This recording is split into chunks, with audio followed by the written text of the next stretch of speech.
The words coming through my phone sounded colder than winter rain. "Mom, we can't keep making room for everyone. We have our own lives." I sat perfectly still, staring at the kitchen table in my small apartment. My name is Evelyn Carter, and at 67, I had finally learned a lesson that took me far too long to understand. Sometimes the people you sacrifice everything for are the very people who value you the least. What my son Caleb didn't know was that, only a few hours earlier, I had been sitting across from my attorney, signing documents that changed his future completely. But let me start at the beginning.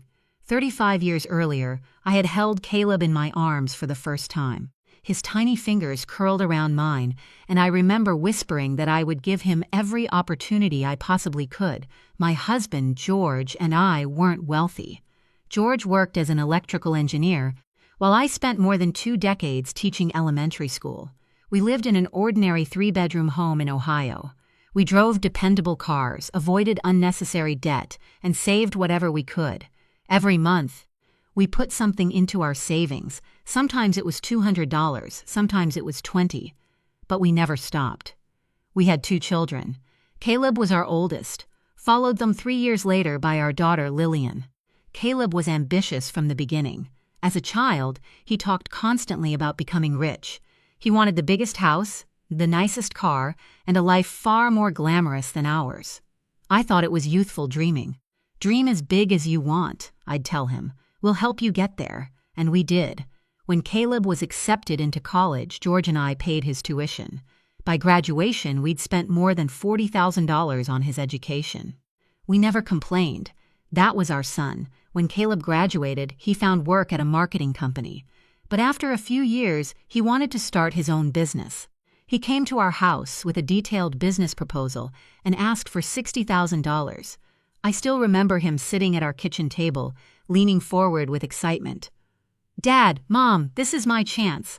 I know I can make it work." George and I discussed it for days. Eventually, we gave him the money, not as a loan, as a gift. "Think of it as part of your inheritance." George told him.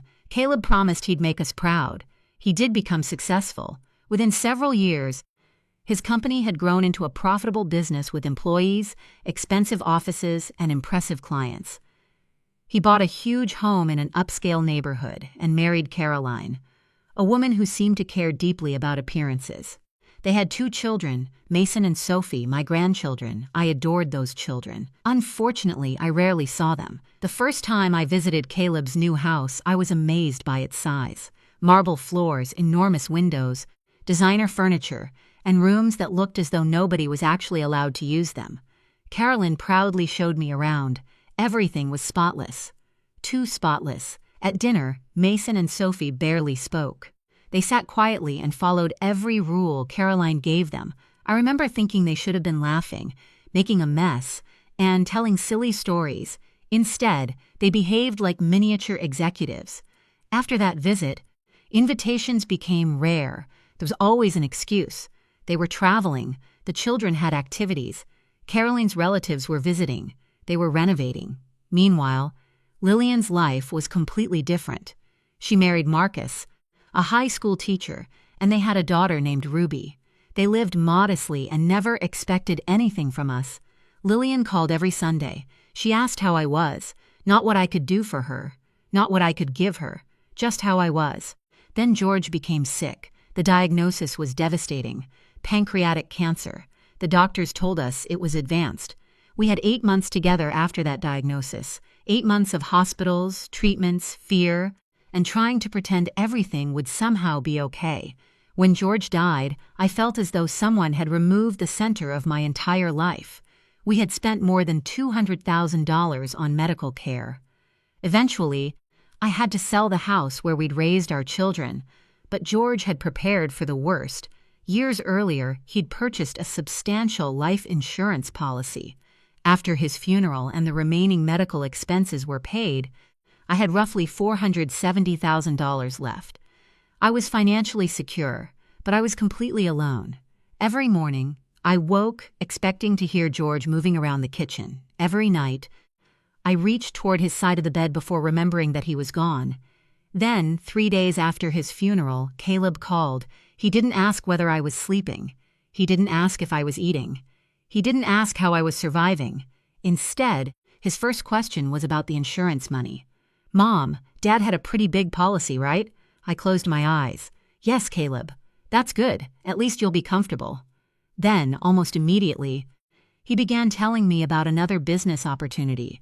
That was the moment something inside me quietly cracked. I just didn't know yet how much that crack would change everything. After George died, the apartment became unbearably quiet. I had spent 40 years sharing my life with one person. Suddenly, there was only me. His coffee mug remained in the cabinet. His old jacket hung behind the bedroom door. Even his reading glasses sat on the nightstand, as though he might walk through the door at any moment and ask what we were having for dinner. I tried to keep busy. I cleaned. I watched television. I went grocery shopping. But every activity felt meaningless without someone to share it with. Caleb rarely called. When he did, our conversations were short. His work was always demanding. The children were always busy. And Caroline apparently had a schedule that required military precision. Lillian was different. She visited whenever she could. She brought Ruby with her, and suddenly my apartment would fill with noise. Ruby would sit beside me while we baked cookies or watched old movies. Lillian never asked about my savings. She never mentioned the insurance money. She simply wanted her mother around. 2 years passed. Then, one afternoon, I decided to give both of my children a substantial gift. I called Lillian first. "Sweetheart, I want to give you $100,000. There was a long silence. "Mom, what? Are you sure?" "I've never been more certain." She immediately started worrying that I was giving away too much. "Please put it toward Ruby's education," I told her. "Or save it. Whatever makes sense." Lillian eventually accepted. When I called Caleb, his response couldn't have been more different. "100,000? Yes." "Wow, Mom. That's incredibly generous."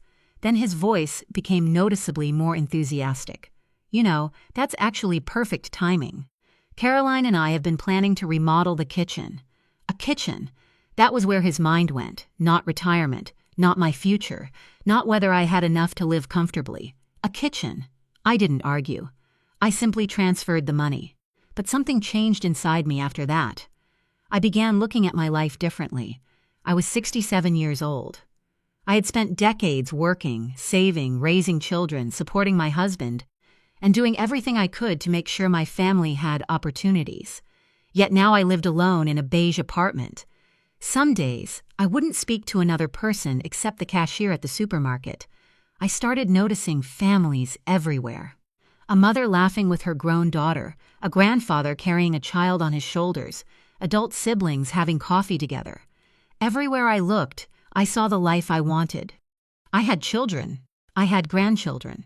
So why did I feel like I didn't belong to any family? One evening, I sat at my kitchen table and looked at my bank statement. I had money. More money than I'd ever personally controlled before. But money couldn't sit beside me during dinner. It couldn't laugh at my stories. It couldn't ask how my day had been. I realized I didn't need more money. I needed people. I wanted to spend time with my grandchildren while I was still healthy enough to enjoy them. So, I made a simple decision. I would ask Caleb if I could stay with his family for 1 week, just 7 days. I could help with the children. I could cook. I could take them to school or simply sit around the house and feel like a mother and grandmother again. His house had 5 bedrooms. Surely 1 week wasn't unreasonable. Before making the request, however, I decided to meet with my attorney, Samuel Reed, the same attorney George and I had trusted for years. I wanted my affairs organized. At the appointment, Samuel reviewed my accounts, property records, insurance documents, an existing will. Finally, I looked at him. "I want to change the will." He raised an eyebrow. "How?" "I want Lillian to receive 65% of my estate. Caleb can receive 35%. Samuel studied me carefully. "Are you certain?" "Yes." Then I made another request. "I want all of my liquid assets moved into an account that only I control." He paused. "Is there a particular reason?" I thought about Caleb's phone call after George's funeral. I thought about the kitchen renovation. I thought about how often Lillian had shown up for me without expecting anything. "Call it a precaution," I said. Samuel didn't press me.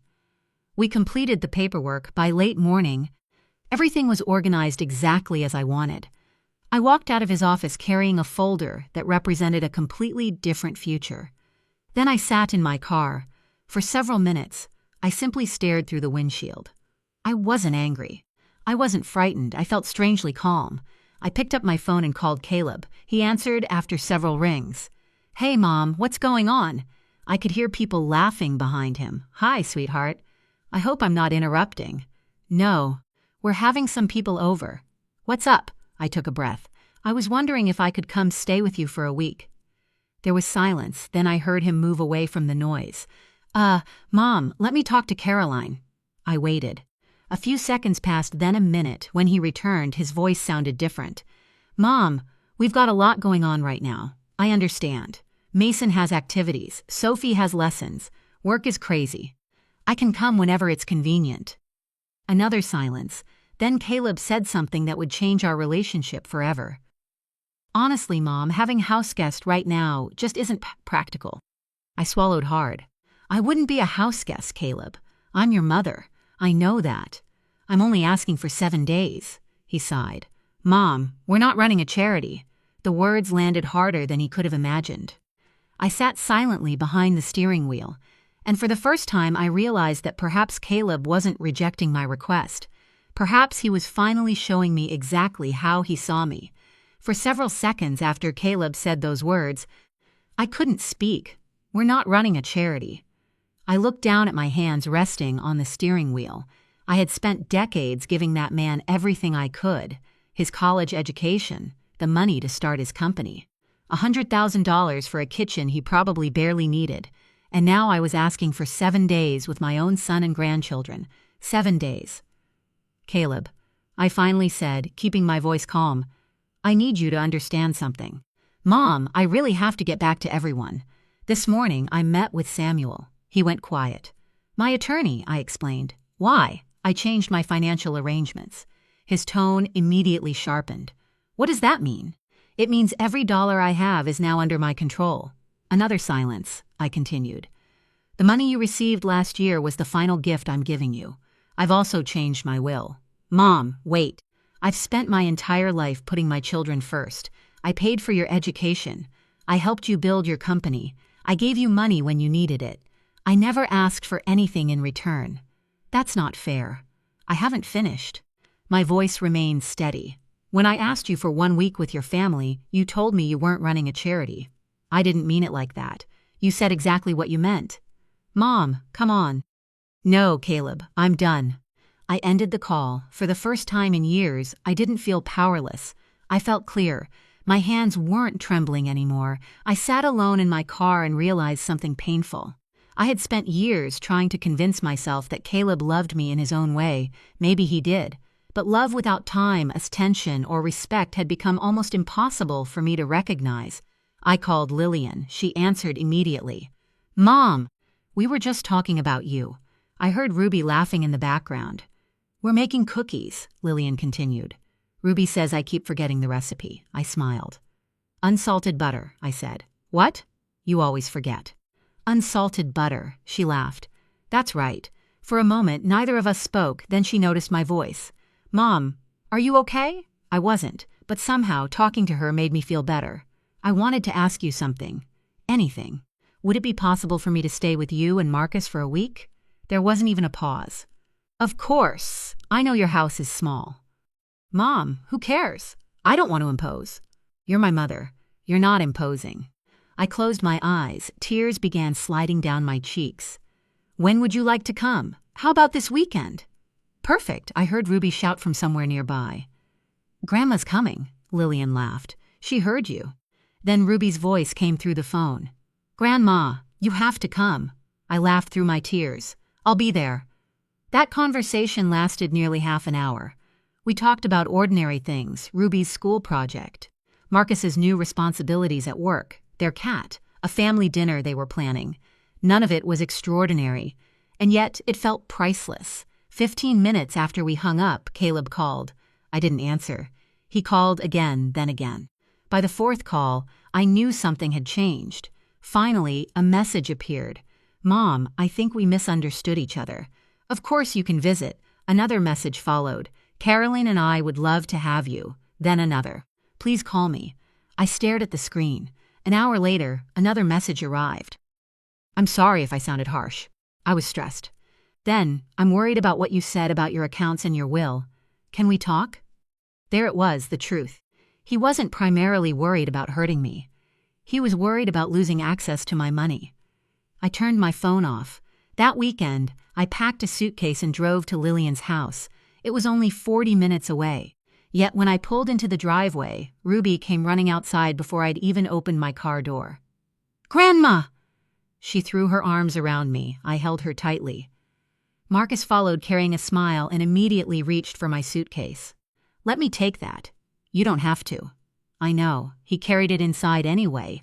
Lillian had prepared a small room for me. It wasn't large. There was a simple bed, a dresser, and a window overlooking the backyard. But on the wall was a handmade sign, "Welcome home, Grandma." I stared at it for several seconds. Then I cried. Lillian hugged me. It's not much. I shook my head. It's perfect. That first evening, we ate dinner together around their small kitchen table. Nobody cared that the chairs didn't match. Nobody worried about crumbs. Ruby told us a ridiculous story from school. Marcus laughed so hard he nearly dropped his fork, and Lillian kept interrupting to add details. I sat there listening, and suddenly I understood something. Family wasn't about the size of the house. It wasn't about expensive furniture. It wasn't about perfect schedules. Family was about making space, even when there wasn't much space to begin with. That night, I went to bed listening to laughter from the hallway. For the first time since George died, I didn't feel like I was living alone. The next morning, I woke to the smell of coffee. Lillian was already in the kitchen. She looked over her shoulder. "Morning, Mom." I smiled. "Morning, sweetheart." And for the first time in a very long time, I believed that maybe my story wasn't ending. Maybe it was finally beginning. The week at Lillian's house passed faster than I expected. Every morning began with the smell of coffee and the sound of Ruby moving around the kitchen. I helped pack lunches, listened to stories about school, and discovered that Ruby had a remarkable talent for turning ordinary events into dramatic adventures. On Monday morning, she asked me to walk with her to the bus stop. We held hands as she explained a science project about the planets. When the bus arrived, she hugged me. "See you after school, Grandma." I watched her climb aboard. Something about those simple words stayed with me. See you after school. I had spent years hoping Caleb would make room for me in his life. Yet here I was, being welcomed into Lillian's life without having to beg. On Tuesday, Marcus asked me to help him sort some papers for his students. We sat at the dining table for nearly an hour, talking about his work. He didn't treat me like someone who had come to stay temporarily. He treated me like part of the household. On Wednesday, Lillian and I went grocery shopping. It was such a small thing, but I enjoyed every minute. We argued playfully over which pasta sauce was best. We compared prices. She told me about a difficult patient she'd encountered at work, and I listened. For once, I wasn't sitting in a silent apartment waiting for the phone to ring. I was living. On Thursday evening, we all watched a movie together. Ruby eventually fell asleep against my shoulder. I looked around the room. Lillian was curled up beside Marcus. Ruby was sleeping peacefully. The television played softly in the background. And I realized this was what I had been missing. Not money, not luxury. Connections. The next afternoon, Lillian and I sat outside while Ruby played in the yard. "Mom," she said carefully, "Caleb has been calling me. I figured he would. He says you're being unreasonable." I smiled sadly. "What else did he say?" "He thinks you changed your will because of one bad conversation." I looked toward the yard. "He told me we weren't running a charity." Lillian's expression hardened. "He actually said that." "Exactly." She shook her head. "Mom, you've given him so much." "I know. Then why does he still act like you're the one asking for too much?"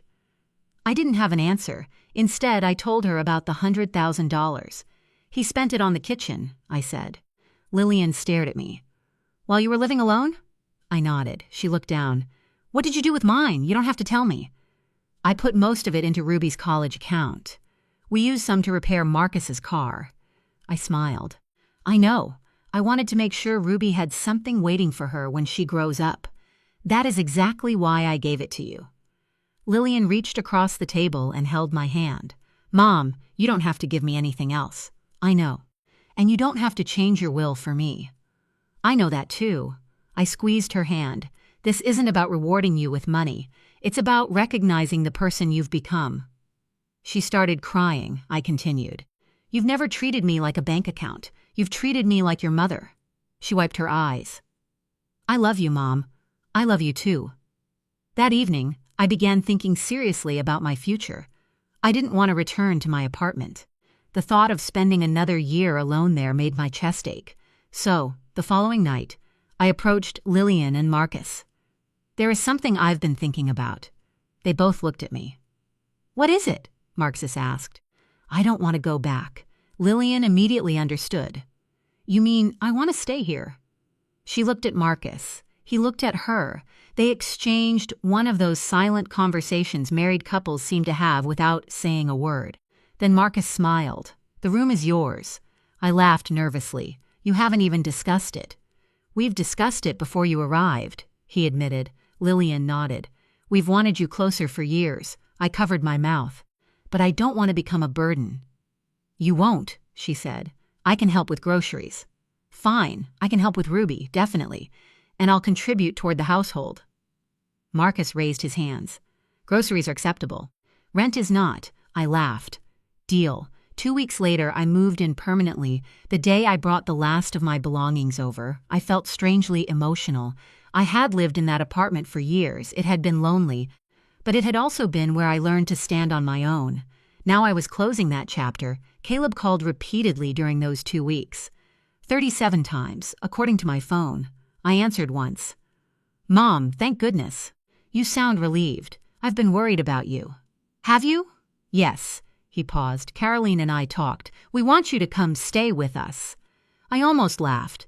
"I've already made other arrangements." "What do you mean?" "I've moved in with Lillian and Marcus." The silence was immediate.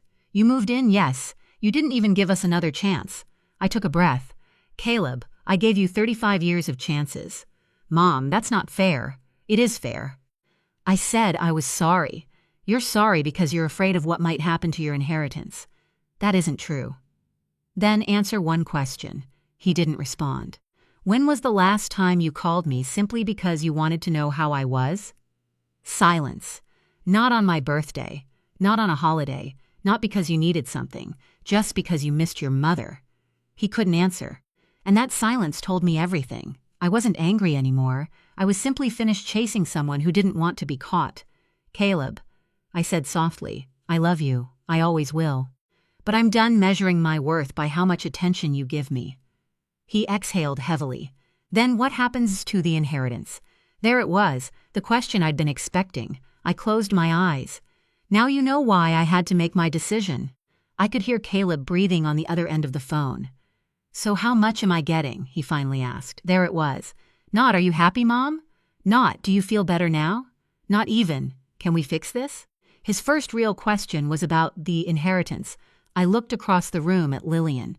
She was helping Ruby with her homework, completely unaware of the conversation. "You'll receive something," I said. "How much?" "About 35% of my estate." There was a long pause.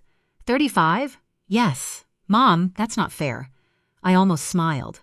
"Why isn't it fair? I'm your son, and Lillian is my daughter, but you're giving her almost everything. I'm leaving most of my estate to the person who has been there for me. That's because she lives nearby." "No, Caleb. She lives nearby because she makes an effort." He didn't respond. I continued.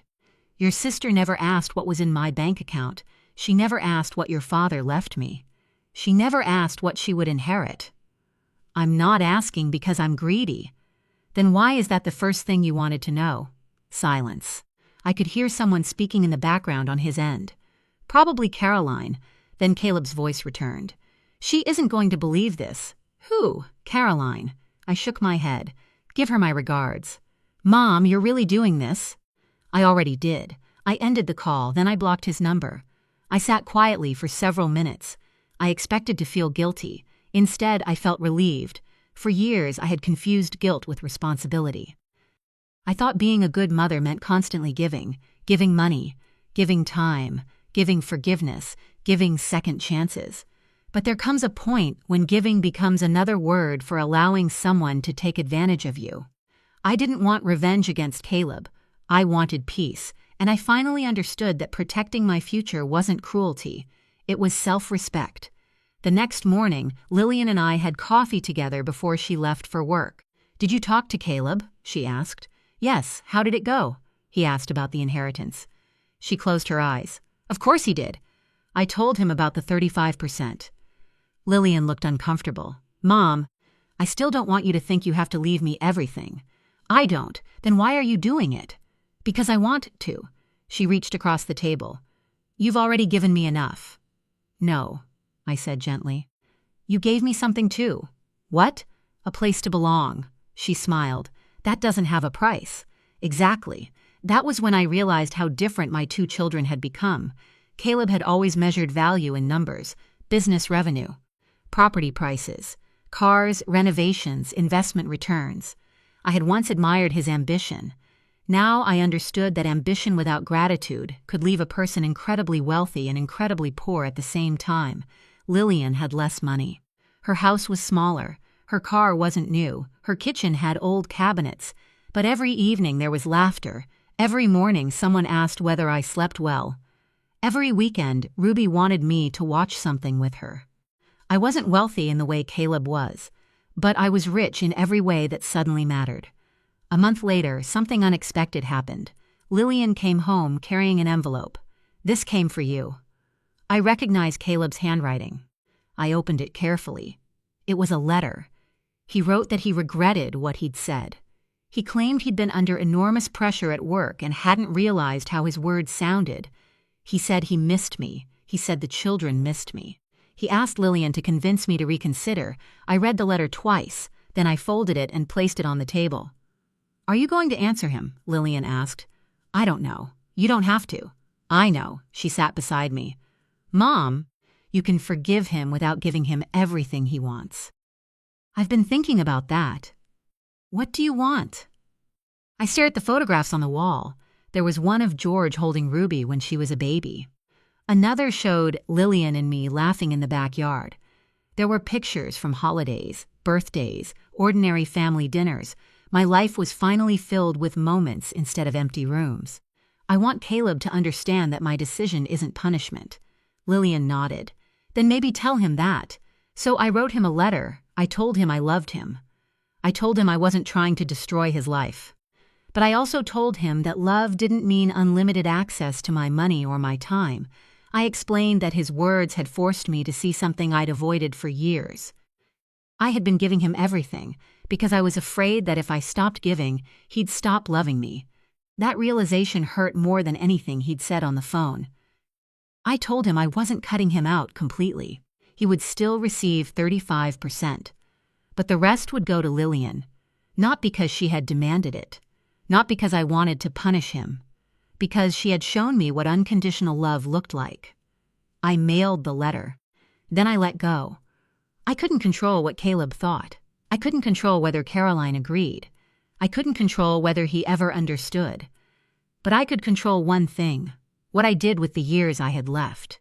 And I decided those years would no longer be spent begging someone to make room for me. They would be spent sitting at tables where a chair was already waiting. 3 months have passed since I moved into Lillian's home. Sometimes I still wake up expecting to see the beige walls of my old apartment. Then I hear footsteps in the hallway. I hear Ruby laughing. I smell coffee coming from the kitchen. And I remember, I'm home. My bedroom is small, but I made it mine.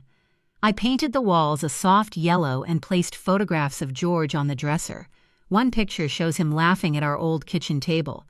Another was taken the summer before he became sick. Every morning, I look at those pictures and remind myself that the life we built wasn't wasted. George and I worked hard for our savings because we wanted our children to have opportunities. We gave Caleb his opportunity. He turned it into a successful business. We paid for his education. We helped him get started. We gave him $100,000 when he wanted to remodel his kitchen. We did our part. But I finally learned that parents aren't required to finance their children's entire lives, and children aren't entitled to their parents' money simply because they share the same last name. These days, my life is wonderfully ordinary. I make breakfast on weekends. I help Ruby with her homework. Sometimes she asks me questions about math that I have absolutely no idea how to answer. I've had to watch several online lessons just to keep up with her algebra. She thinks it's hilarious. Marcus and I have started playing chess every Tuesday evening. He usually wins. I insist that he cheats. He insists that I'm simply a terrible chess player. Neither of us has convinced the other. Lillian and I drink coffee together every morning before she leaves for work. Those quiet 15 minutes have become one of my favorite parts of the day. We talk about everything. Work, family, old memories, plans for the weekend. Nothing extraordinary, yet those ordinary conversations mean more to me than all the expensive things Caleb ever bought. One evening, Ruby came home upset. A girl at school had said something cruel to her. Instead of disappearing into her bedroom, Ruby came straight to the kitchen. "Grandma?" I looked up. "What happened?" She sat beside me and started crying. I listened. Then I taught her how George used to make his favorite cinnamon cookies. By the time the first batch came out of the oven, she was smiling again. That moment stayed with me. This was what I had wanted. Not money. Not a bigger house. Not a perfect life. I wanted to matter to someone. I wanted my family to know I was there. Caleb eventually stopped calling. I heard through Lillian that Caroline had questioned whether I was capable of making my own financial decisions. Apparently, she wondered if someone had influenced me. Lillian told her exactly what she needed to know. Mom is perfectly capable of making her own decisions. Then she ended the conversation. I didn't ask for details. I didn't need them. For years, I had worried about what Caleb thought of me. Now I didn't. That doesn't mean I hate him. I don't. He's still my son. A mother doesn't simply stop loving her child because that child disappoints her. But love can exist alongside boundaries. I can love Caleb without giving him unlimited access to my money. I can forgive him without pretending his words didn't hurt. I can wish him well without allowing him to control my future. And most importantly, I can stop waiting for him to become the son I imagined. Maybe one day he'll understand, maybe he won't. That's no longer something I can control. What I can control is how I spend the rest of my life. I spent too many years believing that my value came from what I could provide. I was a mother, so I gave. I was a wife, so I sacrificed. I was a grandmother, so I sent gifts. I thought being needed was the same as being loved. It isn't. Being loved means someone makes room for you even when they don't have much room to spare. Lillian taught me that. Her house isn't large. Her schedule isn't easy. Her family doesn't have unlimited money. But when I asked whether I could stay for a week, she didn't calculate the inconvenience. She simply said yes. That's what I will remember. Not the marble countertops, not the expensive cars, not the size of Caleb's house. I'll remember a little bedroom with a handmade sign that said, "Welcome home, Grandma." I'll remember Ruby running down the driveway. I'll remember Marcus carrying my suitcase. I'll remember sitting around a crowded kitchen table and laughing until my stomach hurt. And I'll remember the moment I realized that I wasn't asking for too much. I had simply been asking the wrong person. My inheritance is arranged exactly as I want it. Lillian will receive the larger share. Caleb will receive enough to know that I never stopped loving him, but neither of them will receive my money because they demanded it. They will receive what I choose to leave behind because I've earned the right to decide. If there's one thing I've learned at 67, it's this. You can love your children without allowing them to take advantage of you. You can forgive someone without inviting them to hurt you again, and you can start over at any age. I thought my life ended when George died. Then I thought my family had forgotten me. I was wrong. My life didn't end, it changed. And sometimes, the door you desperately want someone else to open isn't the door you need. Sometimes you have to walk away from the closed door, turn around, and notice the people standing behind you, waiting, making room. Calling your name, that is where I found my peace, that is where I found my family, and finally, that is where I found myself.